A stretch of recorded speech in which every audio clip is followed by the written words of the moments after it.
السلام علیکم ورحمۃ اللہ وبرکاتہ نحمدہ ونصلی علی رسولہ الکریم اما بعد فاعوذ باللہ من الشیطان الرجیم بسم اللہ الرحمن الرحیم قال رسول اللہ صلی اللہ علیہ وآلہ وسلم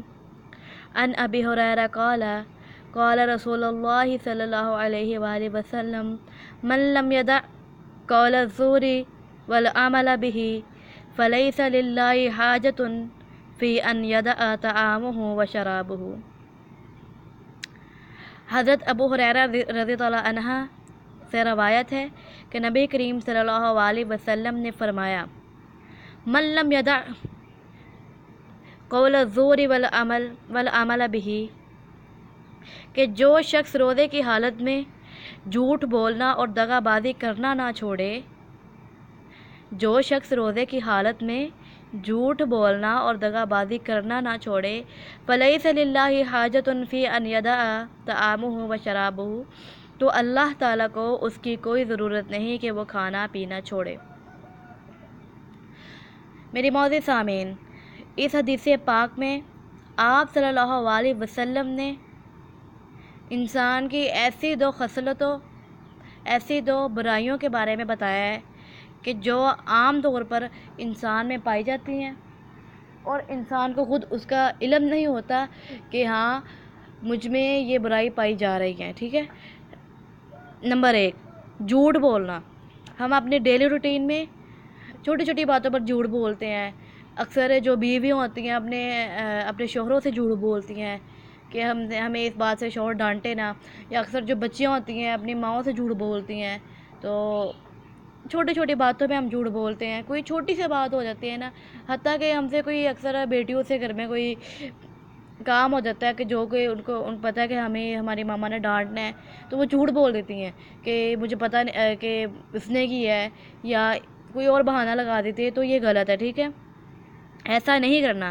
جھوٹ ہی ہے، چاہے وہ چھوٹا ہو چاہے وہ بڑا ہو، ٹھیک ہے، چاہے وہ انجانے میں کیوں نہ بولا گیا ہو، لیکن جھوٹ جو ہے وہ جھوٹ ہی ہے۔ تو ہم نے اس کام سے منع ہونا ہے، ہم نے یہ کام دوبارہ نہیں کرنا، کیونکہ آپ صلی اللہ علیہ وسلم نے واضح بتا دیا حدیث مبارکہ میں، یہ صحیح بخاری کی حدیث ہے، ٹھیک ہے، آپ صلی اللہ علیہ وسلم نے واضح بتا دیا ہے کہ جو شخص جھوٹ بولنا نہیں چھوڑے گا تو اللہ تعالیٰ کو اس کا بھوکا اور پیاسا رہنے کی کوئی فکر نہیں ہے، ٹھیک ہے۔ اور دوسرے کہ دغا بازی کرنا، لوگوں کو دھوکہ دینا، فریب کرنا، ٹھیک ہے، اور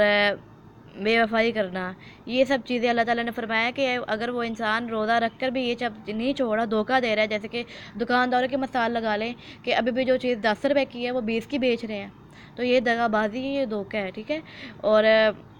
اپنے پیرنٹس سے ہم ان کو کسی دھوکے میں رکھا ہوا ہے ہم نے ابھی تک، ٹھیک ہے، اپنے فرینڈس کو کسی دھوکے میں رکھا ہے، یا کوئی بھی دھوکہ سے مراد دغا بازی سے لگا لیں، تو یہ سب کام غلط ہے۔ روزوں میں عام طور پہ ان کاموں کا بڑا گناہ ہے، تو روزوں میں آپ خود بتائیں کہ اگر ایک نیکی ہے اس کا اللہ تعالیٰ 70 گنا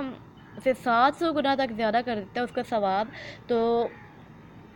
پھر ایک برائی ہے اس کا اللہ تعالیٰ گناہ کتنا زیادہ کرے گا، ٹھیک ہے۔ تو ہم نے، لیکن یہ کہ اللہ تعالیٰ رحیم ہے، کریم ہے، اس وجہ سے ہم غلطیاں کر لیتے ہیں اور بعد میں کہتے ہیں کہ اللہ تعالیٰ بخشنے والا ہے، ٹھیک ہے، اللہ تعالیٰ بخشنے والا ہے، لیکن اللہ تعالیٰ نے یہ بھی فرمایا ہے کہ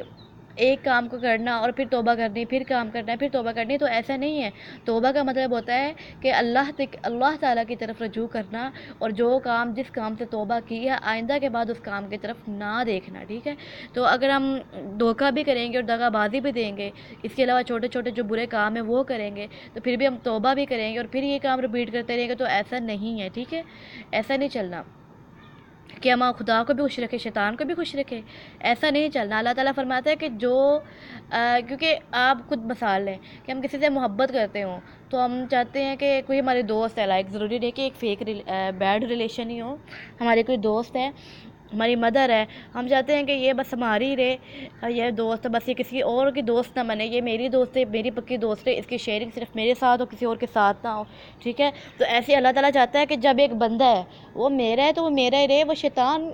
کے کام کیوں کرتا ہے، جس کاموں سے میں نے اسے منع فرمایا وہ والے کام کیوں کرتا ہے، ٹھیک ہے۔ اس لیے ہم نے آج سے عہد کرنا ہے کہ روزے میں